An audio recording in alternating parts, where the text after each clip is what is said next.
Hello guys, कैसे हैं आप लोग। मैं अमित तलड़ा, आपका फ्रेंड, फिलोसोफर एंड गाइड। स्वागत है आपका बेसिक्स ऑफ अकाउंट सीरीज में। ठीक है, आई होप मेरे आप सारे पार्ट्स फॉलो कर रहे हैं। ठीक है, एक एक करके मैं सारे पार्ट्स डालते जाऊंगा। ठीक है, चलिए। तो लास्ट पार्ट में हमने पढ़ा था कि हमको अभी प्रोसेस चालू करना है। ठीक है, अकाउंटिंग प्रोसेस स्टार्ट करेंगे। उससे पहले एक जो इंपॉर्टेंट कॉन्सेप्ट आपको समझना है वो पहले हम पढ़ लेते हैं। उसको आप कह सकते हो अप्रोचेस, अकाउंटिंग अप्रोचेस। ठीक है, बेसिकली दो ही अप्रोच हैं। अप्रोच यानी तरीका, अकाउंटिंग करने का तरीका। तो अभी तक जो पास्ट में चलते आया है उसको आप कहते हो ट्रेडिशनल अप्रोच। ठीक है, और अब जो नया एक आया है वो है मॉडर्न अप्रोच। ऐसे दो अप्रोचेस अकाउंटिंग में होते हैं। अभी भी देखो, अकाउंटिंग इवॉल्व होता है और अपनी ही स्पीड से होता है। बहुत साल लग जाते हैं अकाउंटिंग को अपडेट होने में, बुक्स अपडेट होने में। जो भी आप रियल लाइफ में देख रहे हो उसको इनकॉर्पोरेट करने में अकाउंटिंग को काफ़ी टाइम लगता है। तो अभी भी ट्रेडिशनल अप्रोच ज़्यादा फॉलो हो रही है, क्योंकि जैसे मैंने आपको बताया अकाउंटिंग कोई लॉ नहीं है। कोई लॉ नहीं लिखा है कि आपको ट्रेडिशनली फॉलो करना है। कोई लॉ नहीं है कि आपको मॉडर्न फॉलो करना है। कोई एक्ट पास नहीं हुआ है कि ये डेट से ट्रेडिशनल बंद हो जाएगी, ये डेट से मॉडर्न चालू हो जाएगी। इसमें ऐसा कुछ भी नहीं है। ठीक है, तो ये प्योरली आपके ऊपर है कि आपको कैसा करना है। सबसे इंपॉर्टेंट चीज जो मैं कहूंगा, आप अप्रोच कोई भी फॉलो करो, एंट्री सेम पास होती है, फाइनल रिजल्ट सेम रहता है। तो ये एक इंटरनल प्रोसेस है कि आप कैसे एक चीज को समझ के रिकॉर्ड करते हो। रिकॉर्डिंग दोनों में सेम ही होती है। ठीक है, तो मैं ट्रेडिशनल अप्रोच पढ़ा हुआ हूं, तो मैं इसीलिए सालों से ट्रेडिशनल अप्रोच ही पढ़ाता आ रहा हूं और वही मैंने ज़्यादा देखी है चलते हुए। ठीक है, बट यस, हो सकता है काफ़ी बच्चों ने मॉडर्न अप्रोच पढ़ी हो, तो कोई बहुत बड़ी बात नहीं है। आप ट्रेडिशनल अप्रोच सीख सकते हो, कोई बहुत ज़्यादा टाइम नहीं लगता। बट मैं जो पढ़ाऊंगा और जो मेरे जो सारे एक्सप्लेनेशंस रहेंगे वो ट्रेडिशनल अप्रोच से रहेंगे। ठीक है, इसमें कहीं भी कोई भी चीज़ फॉलो की जा सकती है। ठीक है, दोनों का क्योंकि एंड रिजल्ट सेम होता है।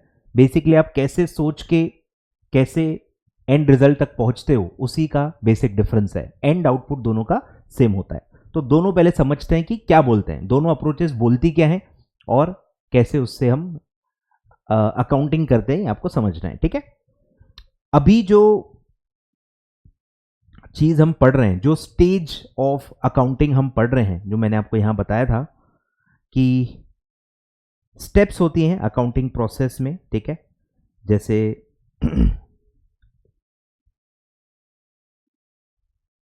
ये जो मैंने आपको बताया था बुक कीपिंग। ठीक है, बुक कीपिंग में क्या होता है, हम सारे रिकॉर्ड्स को रखते हैं, क्लासिफाई करते हैं, टाइप वाइज पूरे फाइलिंग सिस्टम रखते हैं। परचेज के सारे इनवॉइसेस अलग, सेल्स के सारे इनवॉइसेस अलग, इनकम टैक्स से रिलेटेड सारी चीज़ें अलग, बैंक स्टेटमेंट सारे एक जगह, पेमेंट के सारे जो वाउचर्स हैं, खर्चे हैं, वो सब एक जगह। ऐसे हम क्लासिफाई करके सारे रिकॉर्ड्स को रखते हैं ताकि वो इजीली हम कभी भी रिट्रीव कर सकें। कोई बिल वाउचर ढूंढना है तो ढूंढ सकें, और क्रोनोलॉजिकली डेट वाइज प्रॉपर हम आगे अकाउंटिंग कर पाए। उसका बेस होता है बुक कीपिंग, जो मैंने आपको दिखाया भी था। प्रॉपर फाइलिंग सिस्टम्स होते हैं और प्रॉपर फाइल्स रखे जाते हैं। ठीक है, तो बुक कीपिंग हो गया। ठीक है, रियल लाइफ में भी आप देख सकते हो, कोई भी दिक्कत नहीं है। हर बिजनेस में, हर टाइप में आपको दिख जाएगा। ट्रेडर है तो भाई खरीद रहा है, बेच रहा है, तो आपको एक परचेज फाइल दिखेगी, एक सेल्स फाइल दिखेगी। फिर सारे जो अदर एक्सपेंसेस है, एक्सपेंसेस की एक फाइल अलग होती है। बैंक के सारे स्टेटमेंट एक साथ बैंक स्टेटमेंट फाइल में होते हैं। अगर आप पे टीडीएस लागू होता है तो टीडीएस की एक अलग होगी। इनकम टैक्स तो सब पे लागू ही है, तो इनकम टैक्स की एक अलग फाइल बनेगी, उसमें सारे चालान, इनमें उसमें सारे जो आईटीआर आप फॉलो फाइल करते हो, इनकम टैक्स रिटर्न्स, वो सारे होता है। आप पे जीएसटी लागू है तो जीएसटी की एक फाइल बनेगी।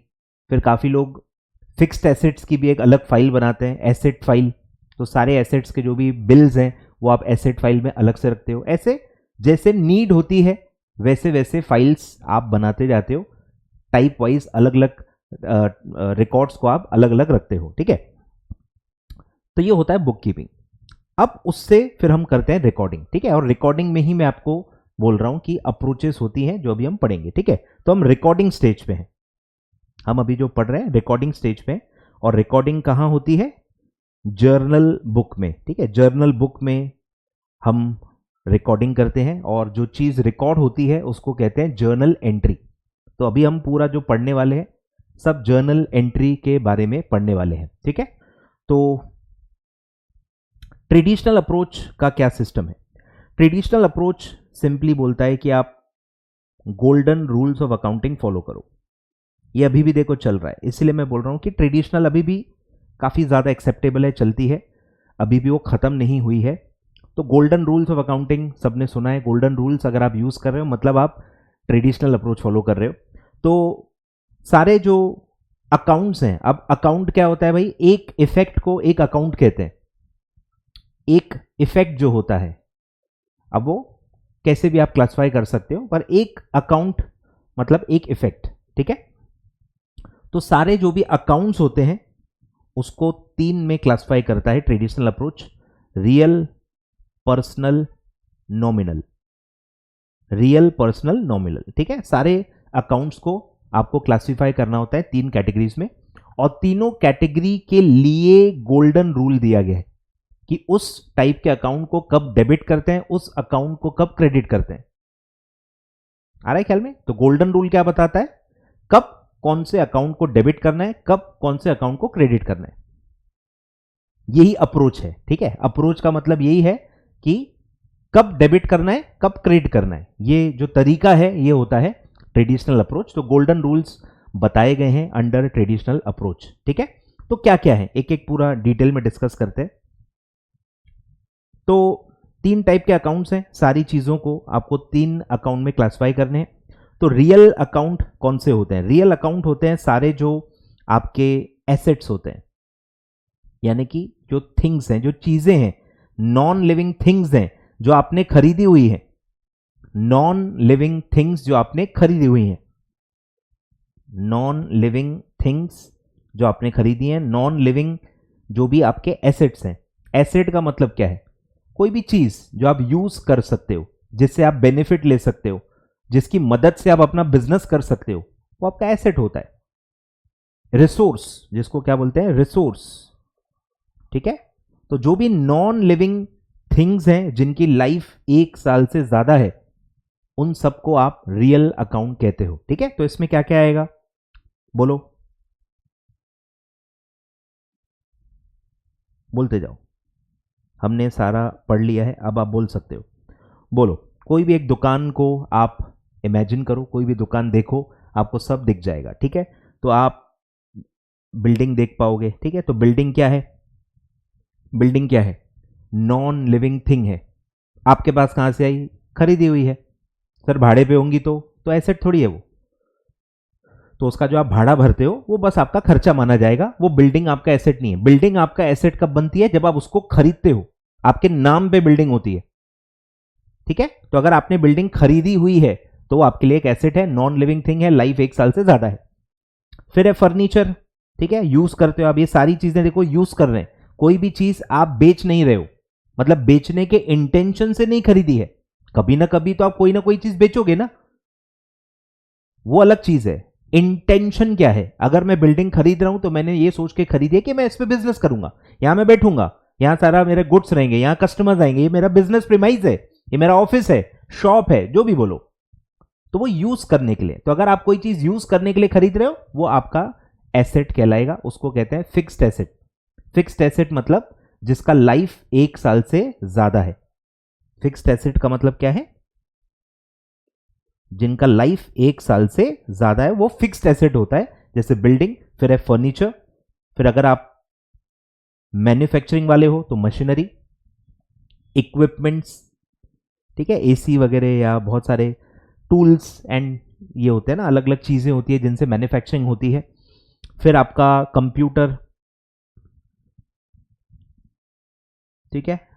और क्या हो सकता है सोचो, कोई भी एक शॉप को इमेजिन करो, ठीक है। फर्नीचर में ही मोस्टली चीजें आ जाती हैं, कुछ चीजें इक्विपमेंट्स में आ जाती हैं, जैसे फैन वैन, ये सब अलग से इनके नाम नहीं होते हैं, इसको मशीनरी या जो भी कैटेगरी में आता है वो कैटेगरी के अंदर उसको क्लब किया जाता है, ठीक है। तो ऐसे अलग अलग चीजें हो सकती हैं। मेरे बिजनेस में जैसे माइक आप देख रहे हो, माइक्स हैं, लैपटॉप्स हैं, कंप्यूटर्स हैं, एसी है, ठीक है, ये सारी चीजें आ जाती हैं, एक्सेट्रा। आप लिखते जाना, आप मतलब और भी मैं बोल रहा हूं, आप खुद रियल लाइफ में देखो क्या क्या और एसेट्स आप देखते हो, और वो सब एसेट्स होते हैं, ठीक है, फिक्स्ड एसेट्स। यूज करते हैं, यूज करते हैं, नॉन लिविंग थिंग है, ठीक है, नॉन लिविंग थिंग है, लिविंग थिंग नहीं आती है इसमें, ठीक है, लिविंग थिंग नहीं आती है, ठीक है, तो नॉन लिविंग थिंग आएगी। कि लिविंग थिंग को आप खरीदोगे कैसे, इंसान को खरीदोगे नहीं, लिविंग थिंग्स को आप खरीद नहीं सकते। तो इंसाने जो भी इंसान होते हैं वो मोस्टली आपके पर्सनल अकाउंट में आते हैं, उनके लिए अलग कैटेगरी है, पर्सनल मतलब इंसान, ठीक है। तो यूज करने के लिए है, वो एक चीज है, नॉन लिविंग है, ठीक है, और उसका लाइफ 1 साल से ज्यादा है। चलो लाइफ के पंगे में मत पड़ो, वो फिक्स्ड एसेट का क्राइटेरिया होता है, नहीं तो और कंफ्यूज हो जाओगे। अभी इस पे आप फोकस करो, धीरे धीरे अपन डिटेलिंग में जाएंगे, घाई गड़बड़ नहीं करेंगे, ठीक है।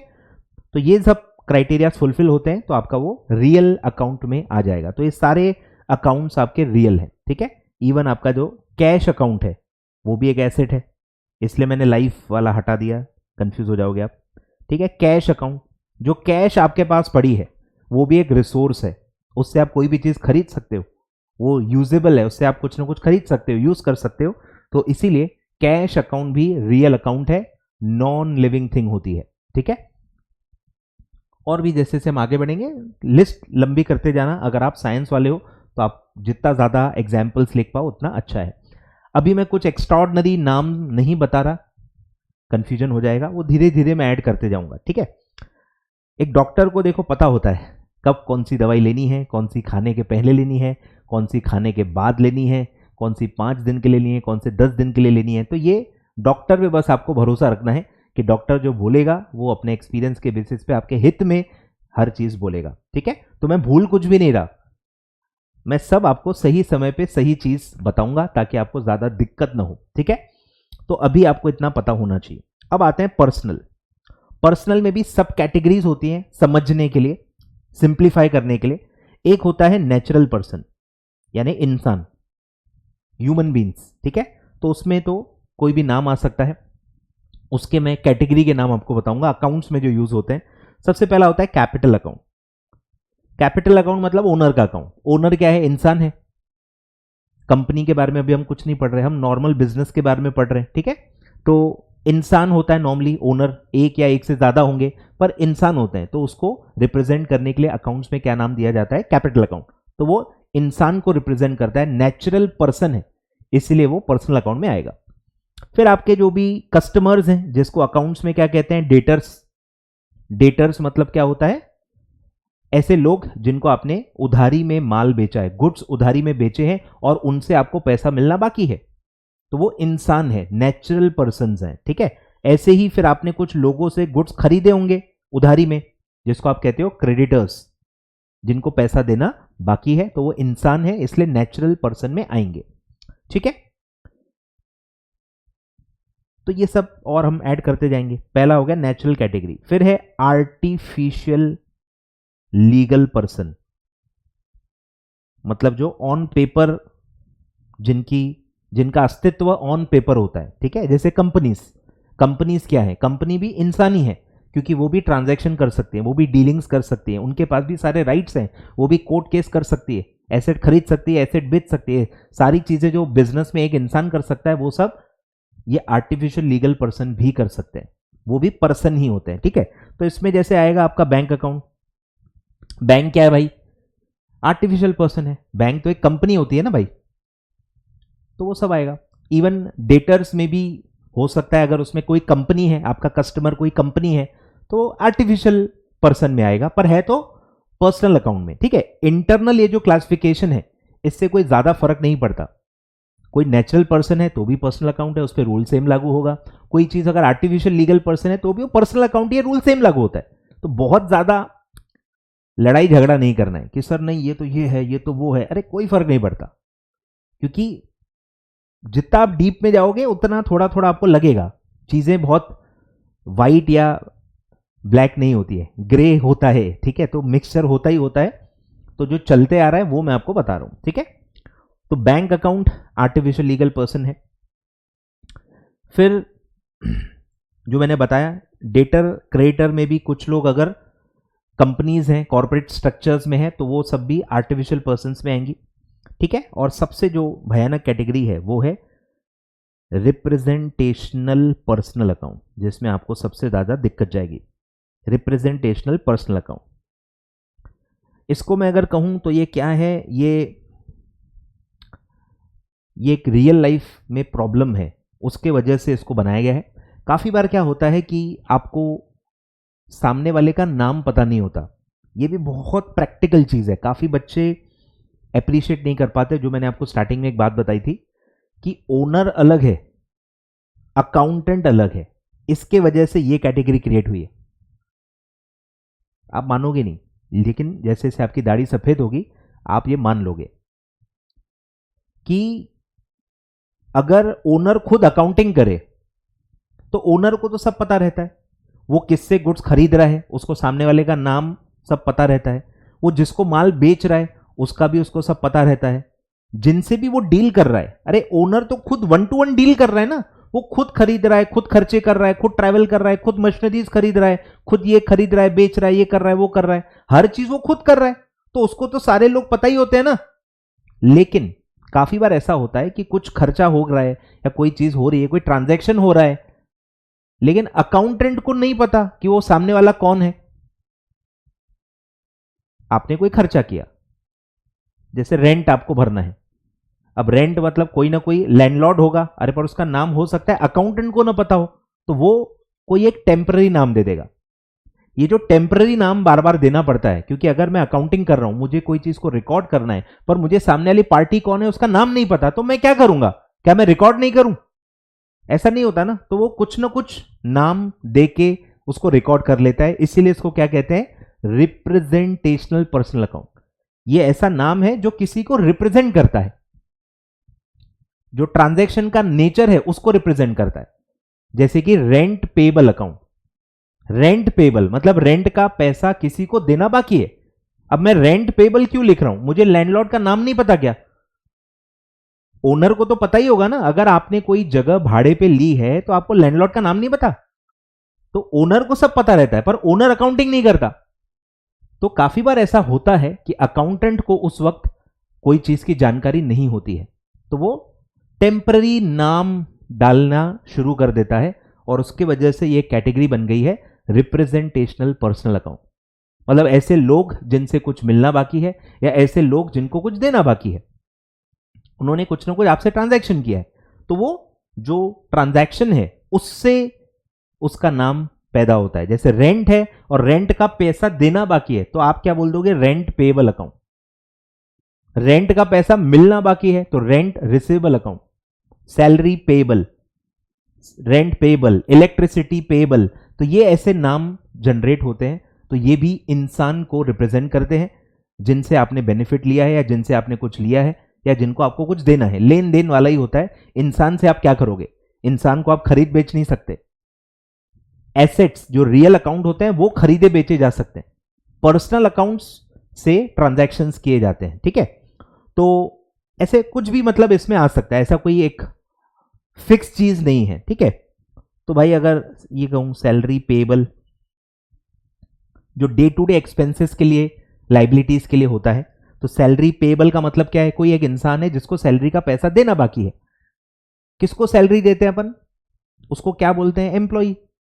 उसका भी तो एक नाम होगा ना, राम श्याम धीनू वीनू विजय सुरेश रमेश, उसका भी एक नाम होता है। पर अकाउंटिंग में कैटेगरी का नाम डाला जाता है, एक एक एक एक एक एक एक, एक का नाम नहीं डाला जाता, वो सब नरेशन में डाला जाता है, ठीक है। तो सैलरी पेएबल एक्चुअली क्या है, उसके पीछे कौन है, इंसान है, कोई ना कोई एम्प्लॉय होगा जिसको आपको सैलरी का पैसा देना बाकी है, पर्सनल अकाउंट, ठीक है। ऐसे ही फिर ये बनते हैं रेंट पेएबल। रेंट किसको देना बाकी होता है भाई, लैंडलॉर्ड, कोई ना कोई लैंडलॉर्ड होगा, उसका एक नाम होगा, ठीक है। फिर है इंश्योरेंस प्रीमियम पेएबल, ठीक है, इंश्योरेंस कंपनी होगी जिसको आपको प्रीमियम देना बाकी है। इलेक्ट्रिसिटी एक्सपेंस पेएबल, ठीक है, ऐसे पेएबल पेएबल खर्चे के आगे पेएबल लगा दो, सब पर्सनल अकाउंट माने जाएंगे। फिर कोई इनकम के आगे रिसेबल लगा दो, ठीक है, इंटरेस्ट रिसेबल, इंटरेस्ट का पैसा मिलना बाकी है, किससे मिलना बाकी है? इंसान से, जिसको आपने पैसा यूज करने के लिए दिया होगा, ठीक है। तो interest receivable, commission receivable, commission payable, ये सारे के सारे पर्सनल अकाउंट है। तो कोई भी नॉर्मल नाम है, खर्चा है, कमाई है, उसके आगे पीछे आप कुछ लगा देते हो जिससे ये लगता है कि वो इंसान है, तो वो सब रिप्रेजेंटेशनल पर्सनल में आता है। Income received in advance, expense paid in advance, advance rent, advance ये, एडवांस वो, ठीक है, ये सब भी पर्सनल अकाउंट होते हैं। एडवांस रेंट यानी आपने लैंडलॉर्ड को एडवांस में रेंट दे दिया है। Advance insurance, advance salary, employ salary advance में लेते हैं, ठीक है। तो ये एडवांस, रिसेबल, पेबल, प्रीपेड, ये वो सब, ये सब पर्सनल अकाउंट में आते हैं, ठीक है। तो आप वर्ड्स बेसिकली आप लिख लो, ठीक है, क्या क्या वर्ड्स आते हैं? Payable, receivable, received in advance, paid in advance, prepaid, ठीक है, एक्सेट्रा। तो ये सब नाम अगर किसी के साथ भी जुड़े हुए हैं तो वो पर्सनल अकाउंट की कैटेगरी में आएगा, ठीक है। और आगे बढ़ते हैं, ठीक है। तो ये सब पर्सनल अकाउंट है, ये सब इंसान है। आगे बढ़ते हैं, और थर्ड कैटेगरी है नॉमिनल अकाउंट, ठीक है। इसमें मोस्टली आते हैं इनकम, लॉस, गेन और एक्सपेंसेस, ठीक है। ये सारे जो कैटेगरी हैं ये सबको नॉमिनल अकाउंट में डाला जाता है। तो इनकम में क्या क्या आएगा भाई? सेल्स, सेल्स आपकी कमाई है। फिर आपका जो इंटरेस्ट इनकम, इंटरेस्ट आप कमा भी सकते हो। कमीशन रिसीव्ड, रिसीवेबल नहीं है, ठीक है, रिसीव्ड है, रिसीव्ड मतलब कमाई, थोड़ा ग्रामर भी आपको यहाँ पे यूज करना पड़ेगा, ठीक है। तो इंटरेस्ट इनकम, कमीशन इनकम, तो ये सब कमाई होती हैं। फिर एक्सपेंसेस, ठीक है, परचेस आपका एक्सपेंस है। फिर जो दुनिया भर के खर्चे हैं, सैलरी, रेंट, अब सिर्फ सैलरी लिखा है तो खर्चा है। सैलरी पेएबल, एडवांस सैलरी, तो वो सब पर्सनल हो जाएगा, ठीक है, ये आपको ध्यान देना है। तो सिर्फ salary, rent, insurance, electricity expense, ठीक है, ये सब है। फिर आपका ट्रैवलिंग, एडवर्टीजमेंट,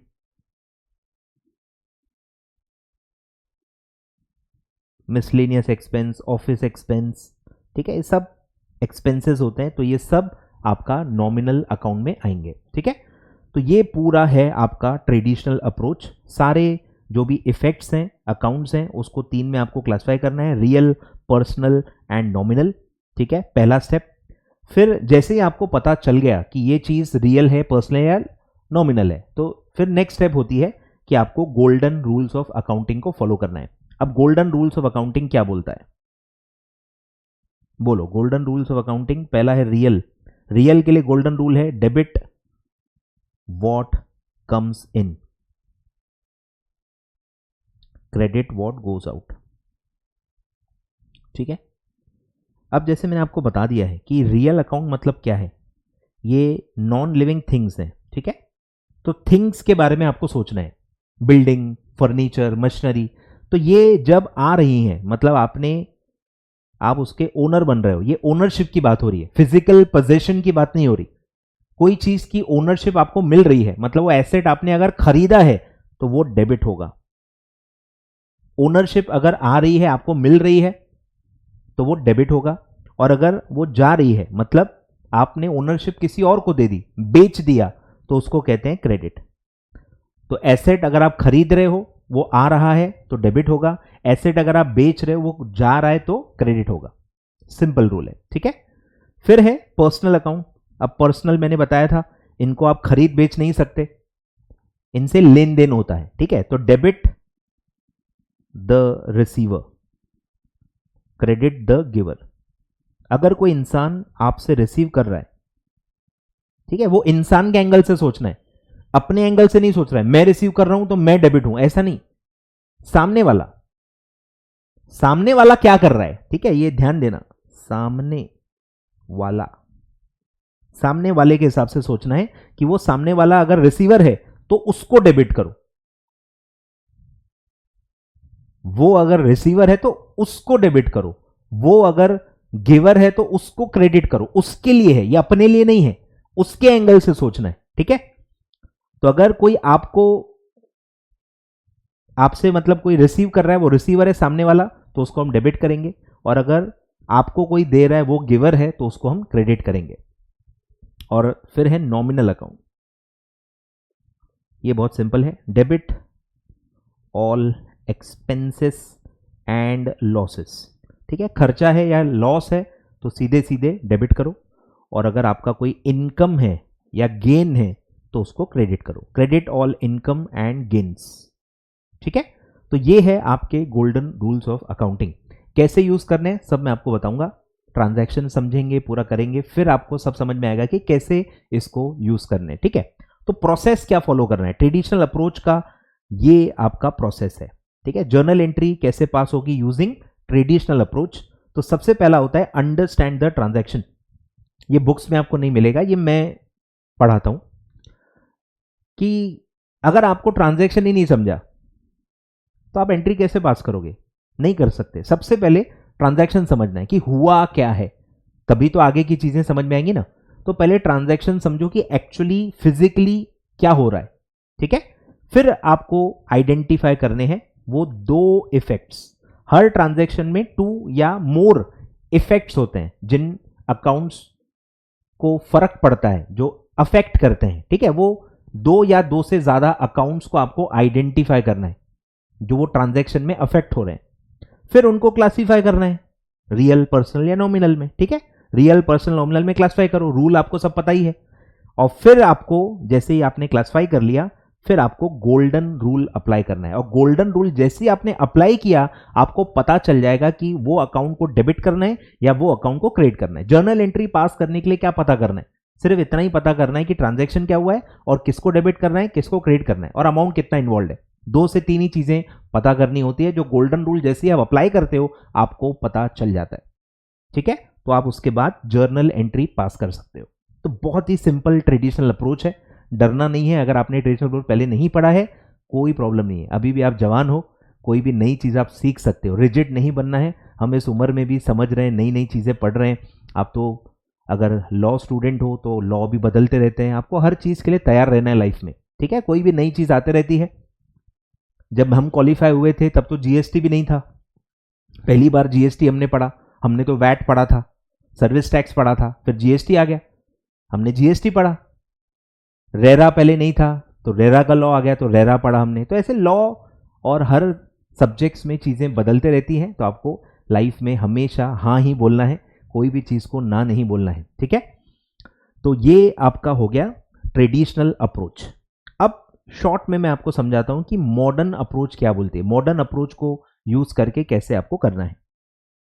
मॉडर्न अप्रोच सारे अकाउंट्स को 5 में बांटती है। एक है एसेट, लाइबिलिटीज, इनकम, एक्सपेंसेस और इक्विटी, ठीक है। ऐसे 5 में सबको बांटती है। जैसे वो ट्रेडिशनल 3 में बांटती है, ये 5 में बांटती है, ठीक है। अब एसेट्स तो मैंने आपको बता दिया। अब देखो यहां आपको थोड़ा कंफ्यूजन हो सकता है, यहां एसेट लिखा है, रियल अकाउंट नहीं लिखा है।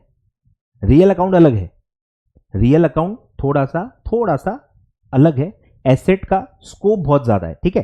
तो एसेट मतलब क्या है, एसेट में लिविंग, नॉन लिविंग दोनों चीजें आ जाती हैं, ठीक है। किसी से भी कुछ भी मिलना बाकी है, पैसा या बेनिफिट। जैसे डेटर, डेटर भी एक एसेट है, डेटर इंसान है, वो रियल अकाउंट नहीं है लेकिन वो एसेट तो है ना, बरोबर। एसेट लिविंग भी हो सकते हैं, एसेट नॉन लिविंग भी हो सकते हैं, लेकिन रियल अकाउंट नॉन लिविंग ही होते हैं। ये बेसिक डिफरेंस आपको पता होना चाहिए, ठीक है। तो यहां लिविंग नॉन लिविंग दोनों आ सकते हैं। तो ठीक है, एसेट क्या क्या आता है, सारे आपके जो रियल अकाउंट्स हैं वो तो आएंगे ही आएंगे, सारे जो फिक्स्ड एसेट्स हैं वो तो इसमें आएंगे ही आएंगे, ठीक है। Building, furniture, machinery, computers, softwares, AC, ठीक है, सब इसमें आएंगे। और इसमें और भी चीज़ें आएंगी जैसे कि डेटर्स, उनसे आपको पैसा मिलना बाकी है। Cash account, bank account, bank account भी क्या है, आपका एसेट है। बैंक में आपका पैसा जमा है, बैंक से आपको पैसा लेना बाकी है, एसेट है। ठीक है, तो ये सब एसेट्स हैं। फिर है लाइबिलिटीज, यानी आपको पैसा देना बाकी है, कुछ ना कुछ आपको देना बाकी है किसी इंसान को, तो वो लाइबिलिटीज होती है। लाइबिलिटीज लगभग सारी की सारी पर्सनल होती है, पैसा इंसान को ही देना होता है, नॉन लिविंग थिंग को पैसा नहीं देना रहता, इंसानों को ही पैसा आपको चुकाना बाकी होता है। तो लाइबिलिटीज में सब पर्सनल अकाउंट्स ही होते हैं। तो आप सोचो कि किसको किसको पैसा देना बाकी रहता है। पहला है कैपिटल, याद आ रहा है, एंटिटी कंसेप्ट, ओनर अलग ये अलग, तो कैपिटल मतलब वो लाइबिलिटी है, उसको आपको पैसा देना बाकी है। कैपिटल सिर्फ कब देना पड़ता है वापस, जब बिजनेस बंद होता है, पर वो लाइबिलिटी ही है। फिर आपने लोन वोन लिए होंगे तो लोन, बैंक ओवरड्राफ्ट, ठीक है, ओवरड्राफ्ट लिया हुआ तो वो भी लोन ही होता है। क्रेडिटर्स, जिनसे उधारी में माल खरीदा है। फिर सारे जो खर्चे देना बाकी रहता है, सैलरी पेबल, रेंट पेबल, ये सब लाइबिलिटीज होती हैं, आपको पैसा देना बाकी होता है। ठीक है, तो ये सब लाइबिलिटीज होती हैं। फिर अभी हमने पढ़ ही लिया था इनकम क्या क्या है, एक्सपेंसेस क्या क्या है, और इक्विटी यानी ओनर। तो लाइबिलिटीज में बस ये ओनर हटा दो, ओनर को सेपरेट दिया गया है, तो आपका जो कैपिटल है वो यहां पे आएगा अलग से। ठीक है, तो ये 5 में आपको बांटना है, asset, liability, income, expense, equity. अब ये इसमें क्या होगा, इसमें दो ही चीजें हो सकती हैं, या तो एसेट बढ़ेगा या तो एसेट कम होगा, या तो लाइबिलिटीज बढ़ेंगी या तो लाइबिलिटीज कम होगी, यानी इंक्रीज या डिक्रीज, ऐसे दो ही पॉसिबल इफेक्ट्स हैं। ठीक है, तो सब में दो दो इफेक्ट्स दिए गए, ध्यान दो। एसेट बढ़ सकता है या कम हो सकता है। तो अगर एसेट बढ़ रहा है, एसेट इंक्रीज हो रहा है, तो उसको डेबिट करो। Increase in asset is debited, decrease in asset is credited. ये भी वही है, मतलब अल्टीमेटली कोई भी अप्रोच फॉलो करो, पता क्या करना है कि क्या डेबिट होगा क्या क्रेडिट होगा। अब आप वो real, personal, nominal, golden rule से करो या एसेट लाइबिलिटी क्रिएट करके इंक्रीज डिक्रीज से करो, कोई फर्क नहीं पड़ता, सब चलता है, क्योंकि एक इंटरनल प्रोसेस है। आपके आंसर में कभी पता नहीं चलता कि आपने कौन सी अप्रोच फॉलो की है, आपके आंसर से कभी पता नहीं चलेगा।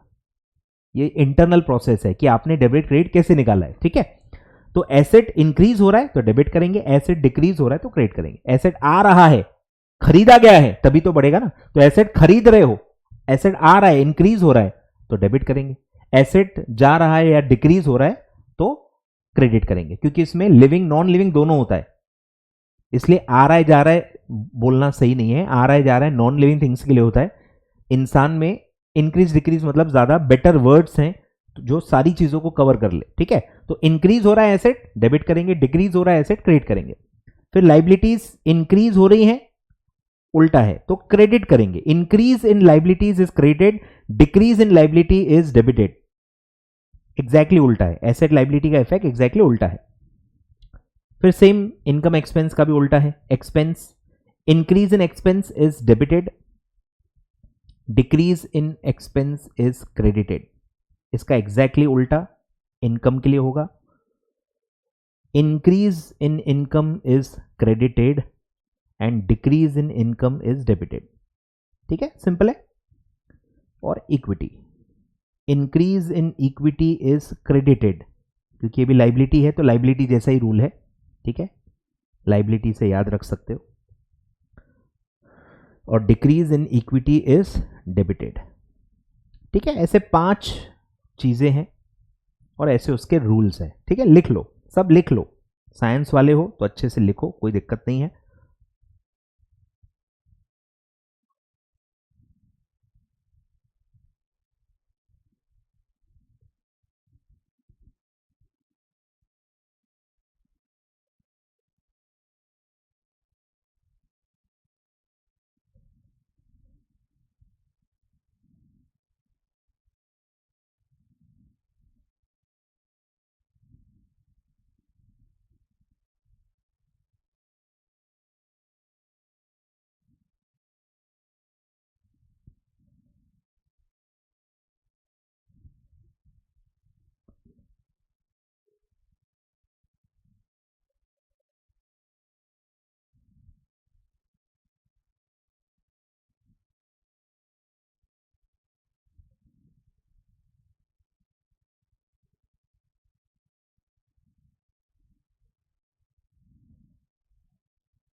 ठीक है, तो ये आपका एक बेस तैयार हो गया। ठीक है, इसमें अब मैं आपको एक होमवर्क देता हूं, ठीक है, जो मैं मतलब आपको दोनों करना है कि ट्रेडिशनल से भी करना है और मॉडर्न से भी करना है, मतलब अकाउंट को क्लासिफाई करना है। ठीक है, ट्रेडिशनल के हिसाब से रियल पर्सनल नॉमिनल में और मॉडर्न अप्रोच के हिसाब से asset liability equity income expense में। ठीक है, तो ये होमवर्क है आपका। पहला है बैंक अकाउंट, फिर है आपका debtors, creditors, furniture, salary, salary payable,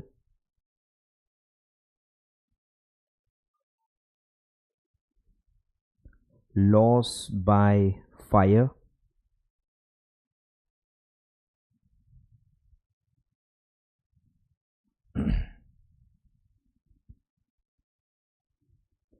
equipment account, sales account और बैंक ओवरड्राफ्ट अकाउंट। ठीक है, ये 10 आपके होमवर्क है, लिख लो। करना क्या है, रियल पर्सनल नॉमिनल, ठीक है, ऐसे कॉलम बनाना है प्रॉपर। ठीक है, रियल पर्सनल नॉमिनल या और मॉडर्न में भी आपको asset liability income expense equity, इसमें आपको क्लासिफाई करना है। तो ये आपका आज का होमवर्क है। नेक्स्ट पार्ट में यहीं से स्टार्ट करूंगा, पहले पूरे आंसर्स दूंगा, समझाऊंगा और फिर मैं जर्नल एंट्री स्टार्ट कर दूंगा। अब अपन नेक्स्ट पार्ट में सीधे जर्नल एंट्री स्टार्ट करेंगे। ठीक है, तो ये पहले एक बेस कर लो, अगर आप साइंस वाले हो तो ये सब जरूरी है।